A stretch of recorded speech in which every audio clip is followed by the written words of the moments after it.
Right now, you're not stuck in life, you're stuck in your head. And the scariest part, you've been living in a prison with the door wide open because the lock is only your thoughts. If you can't control your mind for 10 seconds, how will you control your future for 10 years? Today I'll show you the exact moment.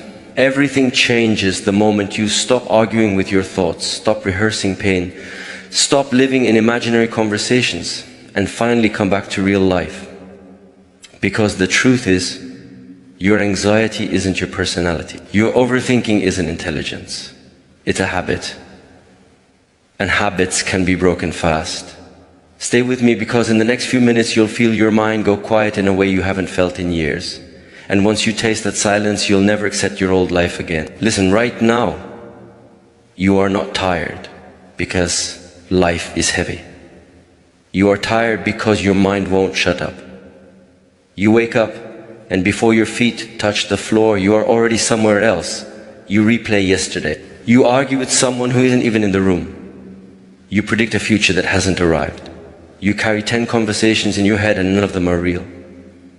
And then you wonder why your chest feels tight, why your body feels old, why your energy disappears before the day even begins.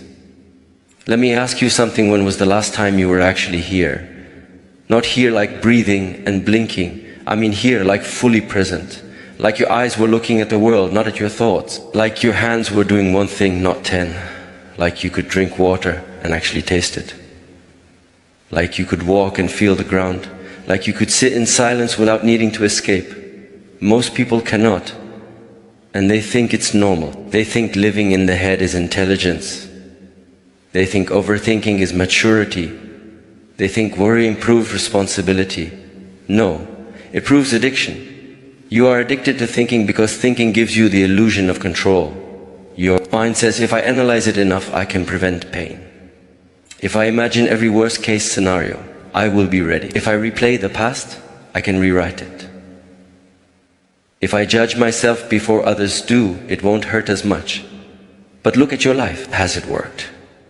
You don't need more thoughts. You need more reality. And the moment you finally stop living in your head, everything changes. Not because the world changes. The world was always there. The change happens because you stop being trapped inside the small prison you built with words. Your mind is a powerful tool, but most people have made it their home, and that is why they suffer. A tool is something you pick up when needed and put down when finished, but you never put it down. You carry it to bed. You carry it to conversations. You carry it into the shower. You carry it into prayer, into work, into love. And then you say, why do I feel restless? Because you are dragging a loud machine everywhere you go. You want peace. Stop using the mind when it's not needed. Right now you might be thinking, how? You don't understand. My life is complicated. My problems are real. Yes, your problems may be real, but your suffering is often manufactured. Two people can have the same situation, same money problems, same family problems, same workload. One sleeps, one panics, one handles it, one collapses. What's the difference? The second one lives inside the story. The mind doesn't just describe reality. It adds poison. It adds commentary. It adds predictions. It adds shame. It adds fear. It adds old memories like chains. And here is the scary part. You may not even know you are doing it because you have been thinking for so long. You believe you are your thoughts, but you are not. A thought is like a cloud. It appears, it moves, it disappears. But something in you remains. Have you noticed? You can watch a thought. If you can watch it, it cannot be you. The watcher is you, and you have forgotten the watcher. You have become the noise. So listen carefully. I'm going to tell you a secret that sounds simple, but it will make strong people uncomfortable. Your life is not hard. Your mind is undisciplined. That's why you overthink. That's why you procrastinate. That's why you delay. That's why you stay stuck. Because an undisciplined mind loves drama more than it loves truth. It will create problems even when nothing is happening. It will create fear even when you are safe. It will create doubt even when you are capable. It will say, what if they don't like me while you are sitting alone? It will say, what if I fail before you even start? It will say, I'm not enough while you are still breathing, still alive, still having a chance. And then you listen. You treat every thought like it's a command, like it's a prophecy, like it's evidence, like it's law. It's not. A thought is only a suggestion. And many of your thoughts are stupid. Yes, stupid. A mind without training is like a child with a sword. It will hurt you. So the moment you stop living in your head, everything changes because you finally stop obeying every inner voice. You start choosing. And choice is freedom. But first you must see the trap clearly. Here is the trap. The mind can only live in two places, past or future. It cannot live in the present. The present is too quiet. The present has no drama. The present has no storyline. In the present there is only what is. And what is often simple. Breath, sound, light, sensation, movement, a task in front of you. But the mind hates simplicity. It wants complexity because complexity makes it feel important. So it drags you to the past. Remember how they treated you. Remember how you failed. Remember that embarrassing moment. Remember what you should have said. And it drags you to the future. What if you lose everything? What if you get rejected? What if you get sick? What if you waste your life? And while you are traveling between yesterday and tomorrow, life is happening and you are missing it. You call that being busy. But you are not busy, you are absent. Your body is present. Your mind is a runaway dog.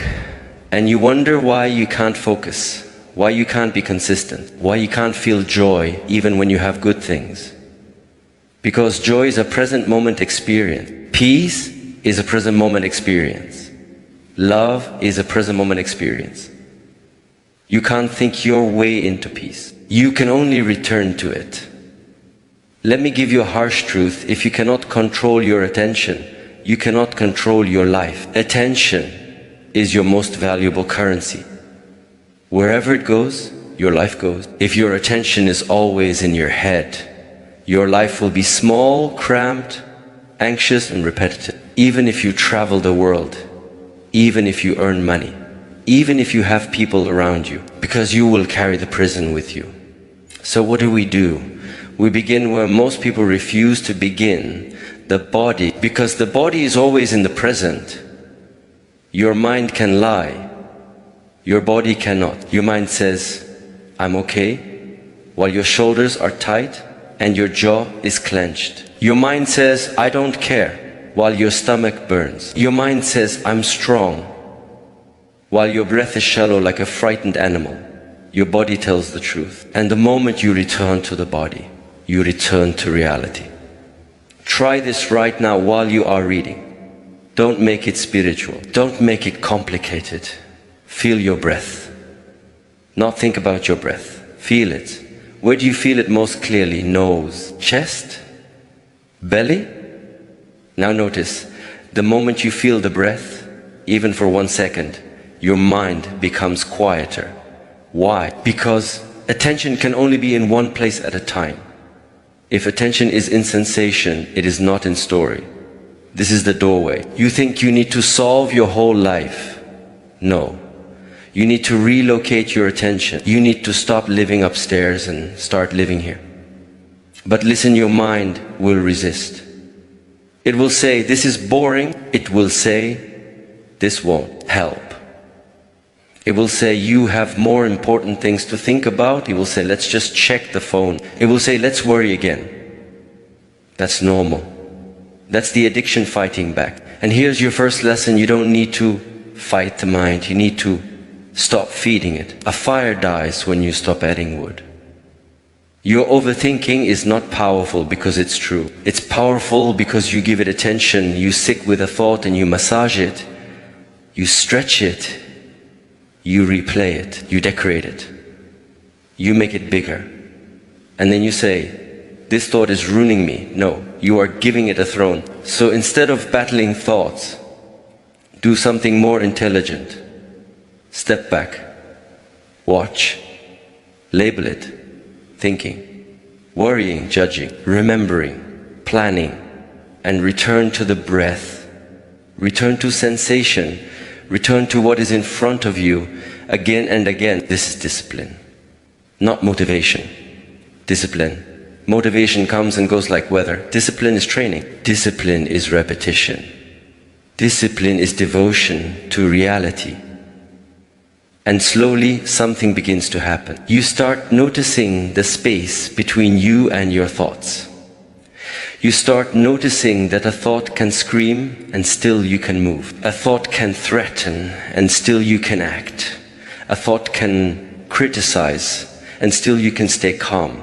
That's power. Because a weak person is not someone with bad circumstances. A weak person is someone controlled by their inner noise. And a strong person is someone who can hear the noise and not obey. Now let me take you deeper, because this is where everything changes. Most people live in their head because they are afraid to feel. They use thinking as a shield against emotion. They don't want to feel sadness, so they analyze it.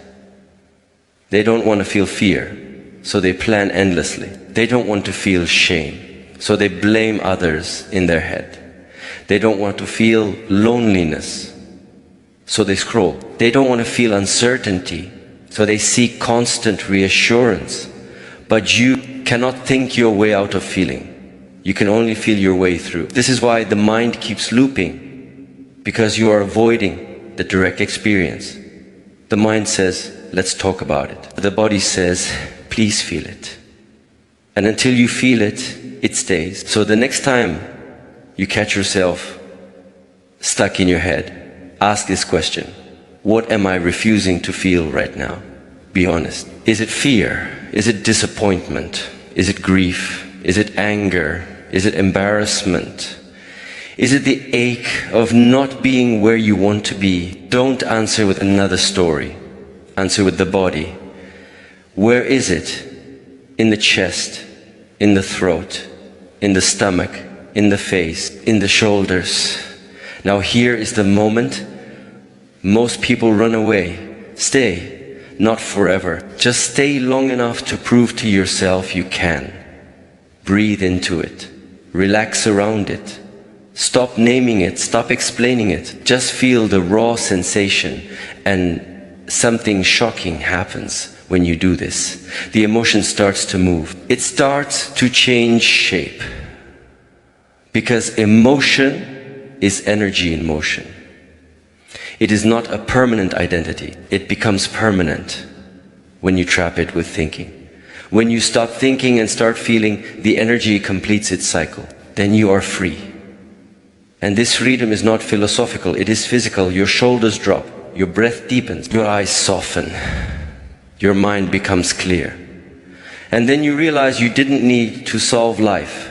You needed to stop resisting it. Now, I know what your mind is doing right now. It's saying, okay, but what about my real problems? My job? My family? My future? My goals?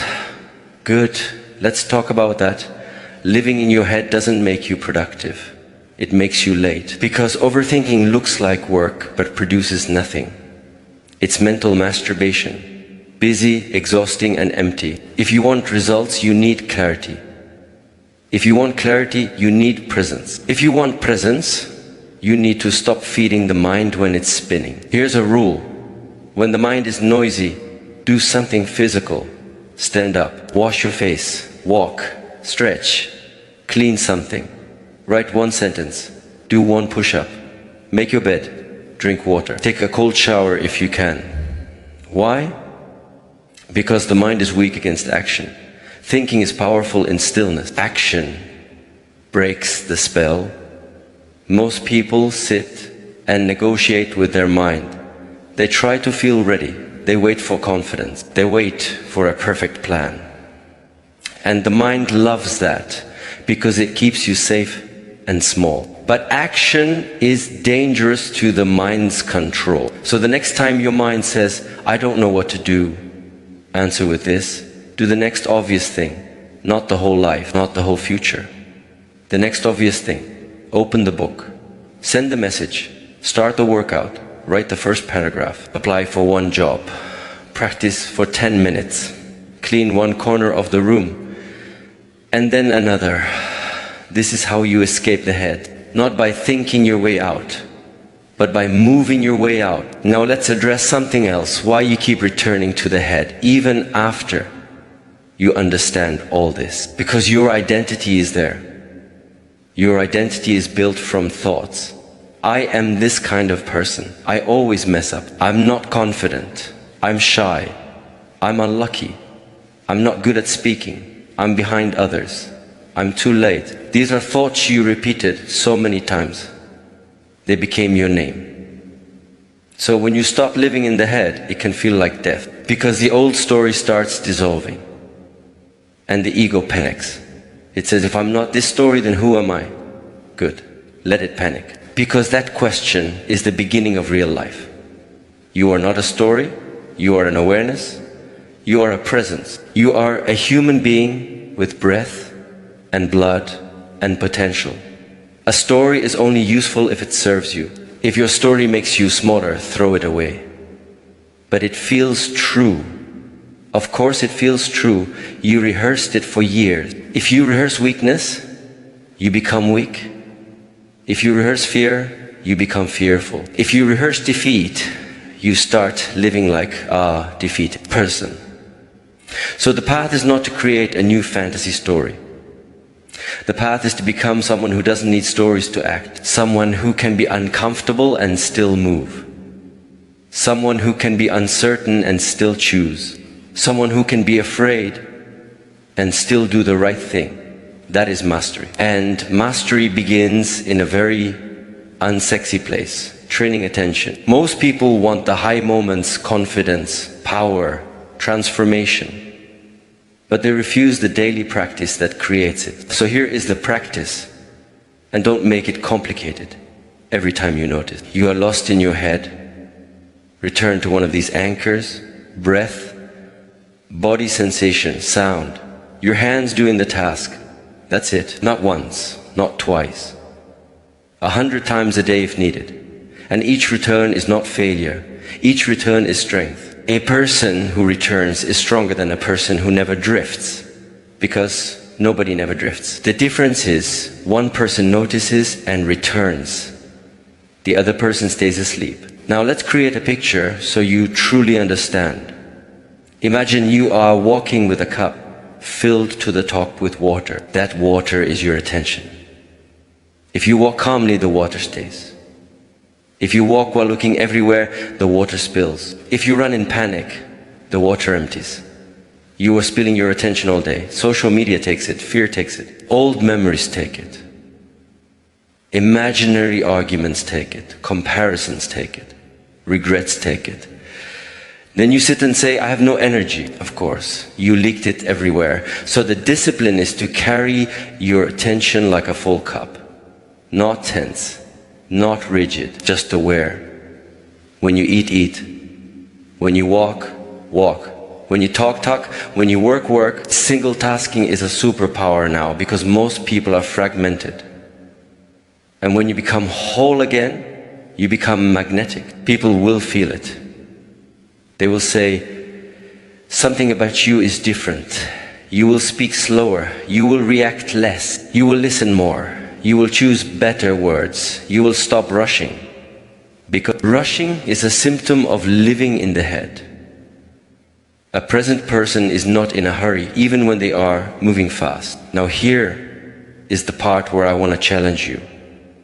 Because if you only listen and feel inspired, nothing changes. Your mind will take this speech and turn it into another idea.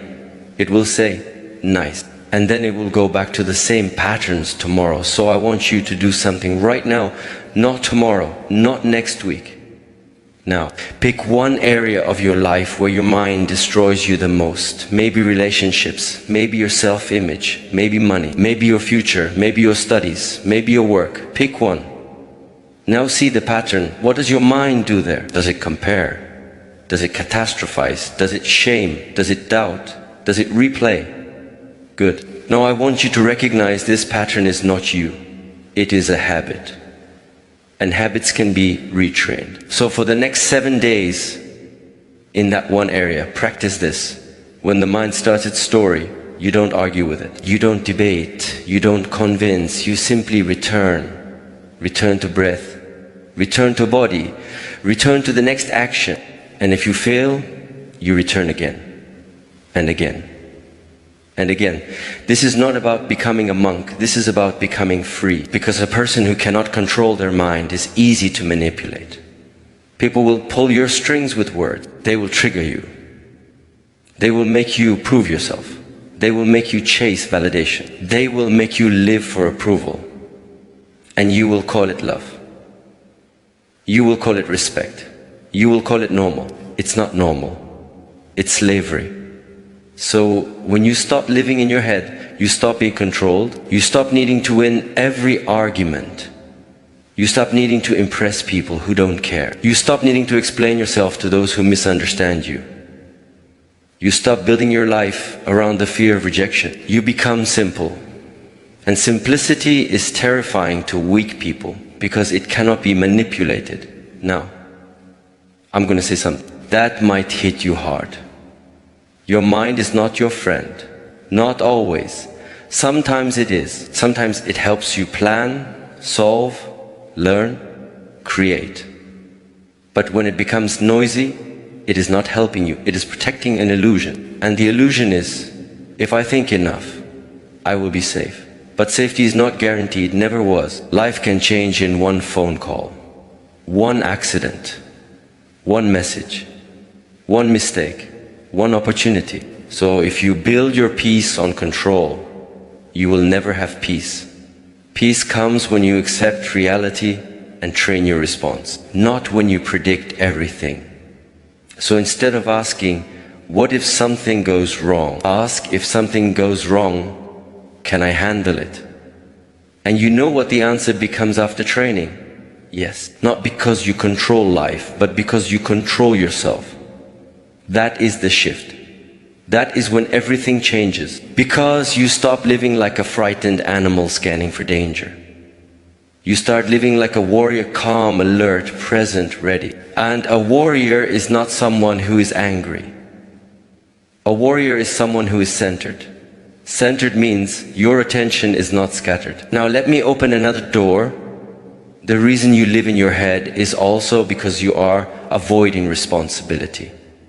Yes, I said it. Because as long as you are thinking, you can delay acting. Thinking makes you feel like you're doing something. But action is where accountability lies. Action can fail. Action can be judged. Action can reveal your true level. Thinking can hide you. So you say, I'm preparing, but you are hiding. You say, I'm waiting for the right time, but you are hiding. You say, I need more information, but you are hiding. The mind is clever. It will use logic to protect fear. So you must become even more clever. You must recognize when thinking is useful and when it is avoidance. Ask yourself, is this thought leading to action or leading to another thought? If it leads to another thought, stop. Return to breath. Do the next action. If it leads to action, do it. That's how you use the mind as a tool. Now you might say, but sometimes I need to plan. Yes, plan with clarity, not anxiety. Plan at a specific time. Write it down. Make decisions. Then stop. Do not carry planning all day like a heavy bag. Because planning without execution is just worry wearing a suit. Now let's talk about relationships, because this is where living in your head destroys you. You will create entire movies about people. They didn't reply fast, your mind says they hate you. They looked away, your mind says you're not respected. They spoke sharply, your mind says you're being attacked. And before you know it, you're angry at someone for something that happened only inside your imagination. So the practice is the same. Return to facts. What did they actually say? What did they actually do? Not what you assumed, not what you feared. facts. A present person deals with facts. An anxious person deals with interpretations. And interpretations are endless. So when you stop living in your head, you stop punishing yourself with assumptions. You start asking simple questions. You start communicating. You start seeing clearly. And you also start seeing another truth. Not everything needs a reaction. Some people want your attention. They provoke you to get it. If you live in your head, you will bite every hook. You will argue, you will defend, you will explain, you will try to win. But a present person sees the hook and smiles. No, silence, move on. This is not weakness. This is mastery. Now let's return to you. The biggest enemy is not other people. It's the constant self-talk. You talk to yourself in a way you would never talk to a friend. You insult yourself. You shame yourself. You threaten yourself. You call yourself lazy, stupid, behind, worthless. Then you wonder why you lack confidence. Confidence is not something you find. Confidence is something you build by keeping promises to yourself and by speaking with integrity inside your own mind. So here is a practice that will change your life if you actually do it. When you catch harsh self-talk, don't replace it with fake positivity. Don't lie. Replace it with direction. Instead of I'm useless, say what's the next step? Instead of I'm not enough, say train. Instead of I can, say try for 5 minutes. Instead of I'm behind, say start now. Direction is stronger than motivation. Direction brings you back to reality. Now, I'm going to create a moment for you. Imagine you're in a room full of noise. People shouting, music blaring, phones ringing. You can't think clearly. You feel overwhelmed. That room is your mind. Most people try to fix it by shouting louder, more thinking, more planning, more arguing, more stimulation. But the solution is not louder. The solution is to step out of the room. How do you step out? You come back to the breath. You come back to sensation. You come back to your feet. You come back to the present. And the room becomes quiet. Not because the noise stops, but because you are no longer trapped inside it. This is why meditation is not a luxury. It is hygiene. You brush your teeth daily, but you never clean your mind. Then you wonder why you feel dirty inside. So even if you are busy, even if you have responsibilities, give yourself small moments of training. 1 minute before you check the phone, breathe. 10 breaths before you enter your home. Feel your feet. While washing hands, feel the water. While walking, listen to sound without labeling. These tiny returns build a new baseline. And then one day, without fireworks, you notice something. The mind is quieter. You react less. You feel more space. You have more patience. You stop panicking. And then you realize the world didn't change. You changed. Your relationship to thought changed. You stopped being a prisoner and became a user. And that is why everything changes when you stop living in your head. Because you finally meet life directly. Not through the filter of fear. Not through the lens of past pain. Not through the future fantasy. Directly. And direct life has power. It is sharp. It is clean. It is simple.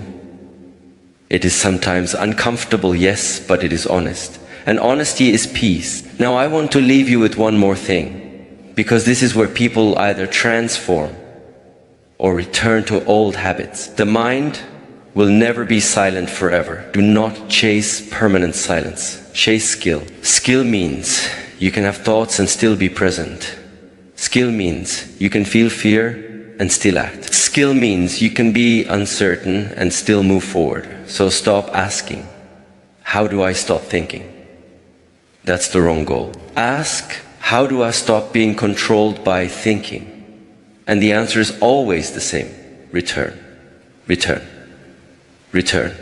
To breath, to body, to action, to reality. And when you return enough times, you become someone else, not by changing your personality, but by waking up. Because the most tragic thing is not failure. The most tragic thing is living your whole life inside your head and calling it living. So next time you catch yourself trapped again, replaying, worrying, spiraling, don't panic. Just smile a little, because now you see it. And seeing is the start of freedom. Take one breath, like it matters. Feel it enter, feel it leave. Now look around you, really look. This is your life, not the story.